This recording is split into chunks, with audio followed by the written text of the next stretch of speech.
It's looking really good over here. Guys, we're back at the Reisinger build in partnership with our friends at Builders FirstSource.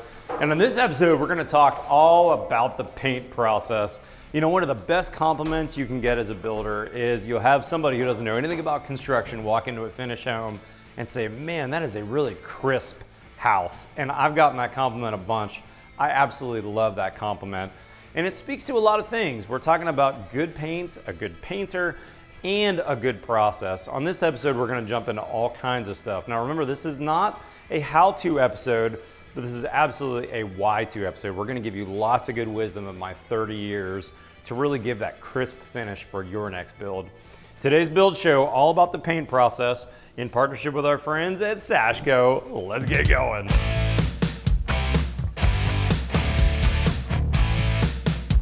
A Build Original series in partnership with Builders FirstSource. The Reisinger Build. Have you ever heard the phrase caulk and paint where the carpenter ain't? It's really true. You know, if you have a decent carpenter, a good paint job can make all the difference. And on the other hand, if you have a fantastic craftsman on the job, it can absolutely get ruined by a bad paint job. Let's really jump into it, and I think the very first thing that we need to say is we got to find an excellent painter. Here's a few tips from me as a custom builder over the years. I've found over the years that in my town, we don't have second and third generation painters. So we don't have, paint company that's been around for 40 years. If you're in Boston, if you're in Pittsburgh, some of these older established towns, you might find a great painter that can really bid your job correctly and give you a good price on the job. In my town, I found I'm looking for a really good craftsman, and I pay them for labor, and I pay separately for materials. And I know this is crazy, but I also typically don't bid my paint process. Now, I realize that I've been in business for 20 years. You may not have 20 years of experience in bidding and estimating how much to put in the budget for paint, but I can tell you almost universally, however much you think it costs, it really should cost more to get that really crisp finish that I was talking about.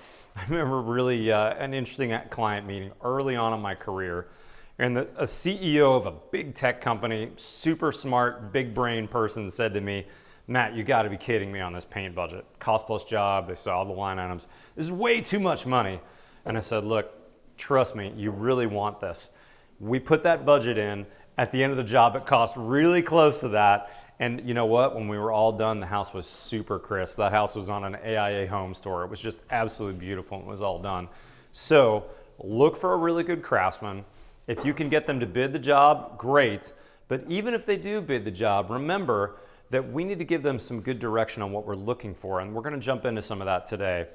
Now what I do is I actually have them do labor only and I pay for materials. So I have a Sherwin-Williams account, I have a Benjamin Moore account, and the painter for that job buys everything on my account so I can verify, hey, here's the exact paint spec, here's the caulking spec, all the prep, all that goes on my bill and not their bill, so that I know I'm really just paying the painter for their labor. Now paint labor, this is another thing we need to talk about here. Painting takes a long time. Prep is absolutely critical. Prep is key. So we don't want that painter rushing through the job to make a bid price. And that's kind of what I really like, especially I've been established now for a while, to put a labor only price in. And I actually negotiate with my painter on his day or his week rate. And I know how many weeks it typically takes to paint a house. So believe it or not, you're gonna be shocked how long it takes to get a really good paint job. Relatively large custom home. The Reisinger build is about 3,000 square feet of air-conditioned space. It really is a multi-week job. This is typically gonna be something like a 6-week job, start to finish. At least 2 weeks of prep on the entire house. That's typically like a 3 to 4 man paint crew. And then several weeks of painting, spraying, prepping, respraying. You can see we're rolling, back rolling, putting that second coat on. It's not an easy process. You don't want them to rush. And the other thing I want to make mention, if you're a remodeling contractor that's maybe moving into new construction, throw out everything you know about what it costs to repaint a house, because this is not that. I mean, when we walk through this house, we've got bare poplar wood, we've got bare drywall that maybe has a PVA primer on, and that's it. So we're talking serious prep work. If this was a remodeled house, and 10 years from now, someone comes back in here and repaints, it's a whole different story. It's way less expensive. There's a whole lot less prep involved. But on the other hand, when you budget that correctly, you get a good craftsman on the job, you get that absolutely crisp paint job on the house that people really, really die for. Now, we did level 5 smooth on this house for the drywall, which also I really like because it really lends itself to a crisp paint finish. But now let's talk the process. As I mentioned, prep is key. We started with bare poplar. I actually do sometimes prefer primed. I did Windsor 1 trim at my house that came pre-primed. On this house, we did poplar that was bare. I've kind of varied between the two over the years. But in my market, this is a spray marketplace where you're noticing that the guys are spraying the base, they're spraying the doors. We're typically rolling walls or spraying and back rolling depending on what the actual finish looks like. But this is not a market where we brush much. In the New England area, if you visit Boston, let's say, even a multi-million-dollar house is getting a brushed finish. That's just kind of normal for that marketplace. So this is going to depend a little bit on your market. But when you're doing that spray finish, you know, it really needs to be really similar to that automotive paint job where they're using Bondo, they're sanding, they're using lights, they're priming, they're checking again, they're maybe rebondoing again, and then they're coming in with 2 coats of final spray. So this process takes a while. It's not easy. The other thing that we really need the painter to cue in on is really good products. For instance, Sashco, which sponsored today's video, by the way, I've been using them for 20 years, and this is absolutely the best caulking in the business. It's called Big Stretch. 20 years ago when I started using it, there was only one hardware store in town that stocked this, and it was, I don't know, $3 or $4 more a tube than kind of the standard stuff. But trust me, you absolutely want this. This is a fabulous product. These days, it's available all kinds of places. I can buy it at my paint store. I can get it at the local, hardware store. Much more available, but this is a fabulous product. As a quick side note, I've been to Colorado where they make this outside of Denver, and I can tell you after visiting with the chemists, talking to the people, they're using much better ingredients and they're using more of it. And trust me, you get what you pay for with this. This is a high performance acrylic sealant that's more weatherproof, more durable, more elastic, and frankly, more reliable than the other products in the same category. So when you see that other tube on the shelf that looks like the same product based on the outside of the tube, trust me, it's not. This is the good stuff, and that's why I've been using it on my jobs for the last 2 decades. This is a fantastic product. As a side note, I'll put a link in the description. If you're a professional, whether you're a painter, a general contractor, a handyman, anybody who does things professionally, these guys will send you a full sample kit of everything in their catalog, one of each. It's like 7 or 8 full-size tubes, because they know once you've tried it, you're gonna make the switch to them and you'll use them like I have for the next 2 decades. So anyways, look for that link in the description.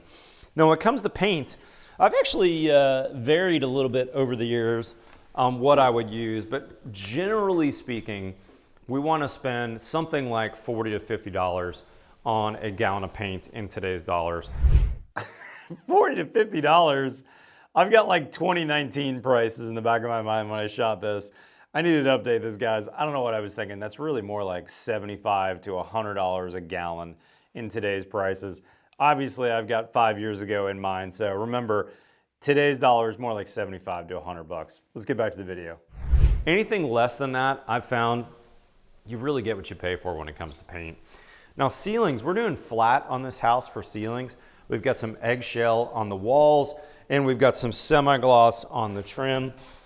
Depends what your preference is. The nice thing about flat paint is it really hides those imperfections. You know, the production builders, they typically go flat everywhere, but if you're a custom builder, you're doing a nicer home, it is sometimes nice to have just a little bit of sheen. That eggshell on the walls is really nice.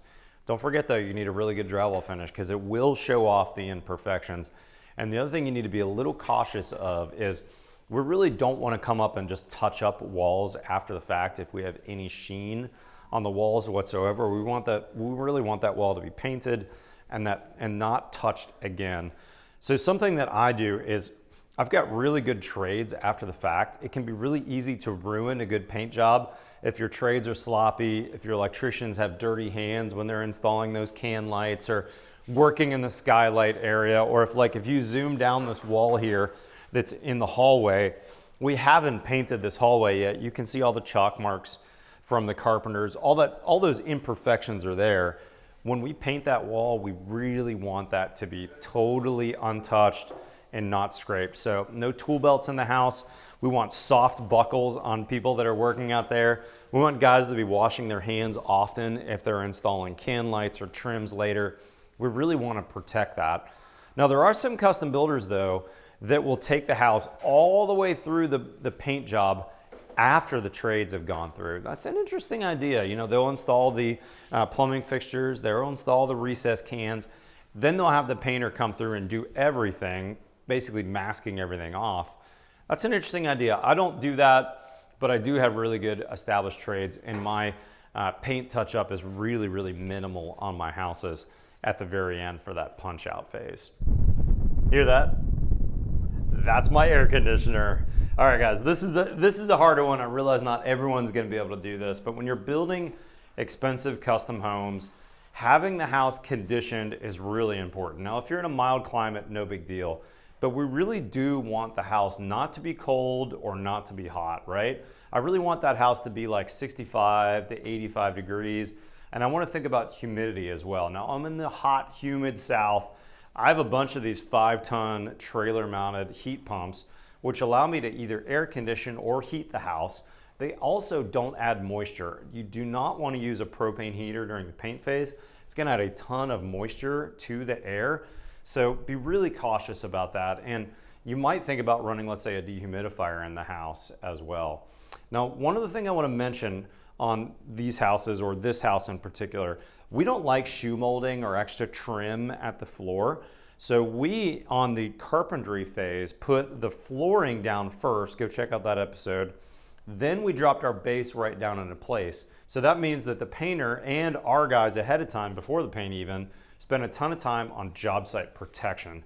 Now, ram board works fantastic. You're gonna see we have a couple of other options in here. Scudo board makes some good stuff too. But typically we'll ram board the whole house to really protect those hardwoods. And then we want to make sure that we're not dropping tools, because ram board can still let, you know, a dropped heavy item dent the floor, even though it's going to protect from everything else. So be cautious about that. And if you have some areas that you think you might be rolling stuff in, where you're installing a water heater, that's when we might go to an extra layer like a Scudo board, which could be the same thing as like a tempered hardboard or something else that's really going to protect that floor even more. Guys, hopefully you learned something here.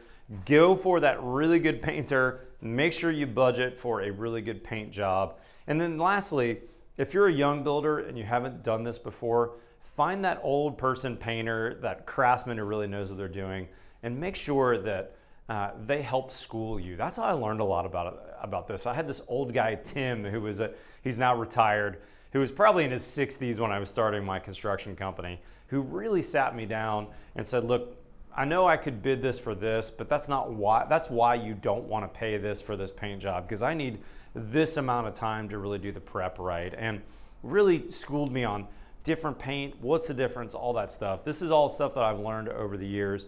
But find your Tim. Find that old guy who's really going to be a craftsman who really cares about it, who can pass on this wisdom to you, and then budget accordingly. Make sure you really spend the time to get that crisp paint finish. If you can't afford the best carpenter in the world, get the best painter in the world. Trust me, it's worth every single dollar, and your clients are really going to tell the difference at the end. Lastly, don't forget, I talked earlier about Sashco. Get that sample kit from them. They make fabulous products, and they're the sponsor on today's episode, but also Builders FirstSource, a great partner on this project. And what's really fun is the renderings, the 3D renderings on the outside and the inside of the house. It's so fun to walk this house on this stage now and see those renderings come to life. Check those guys out if you're interested in working with them. But with that being said, guys, stay tuned for our next episode. We really only have 3 episodes left. We're gonna be talking about mechanical, electrical, and plumbing finals, right? So we have 2 episodes talking about commissioning, installing, and all those steps to really get that house completed correctly. And then we've got that final episode walkthrough. We're really not far away. I'm hoping less than 60 days from today, we're gonna have a final inspection and be just about ready to move our homeowners in. With that being said, we'll see you next time on the Reisinger Build.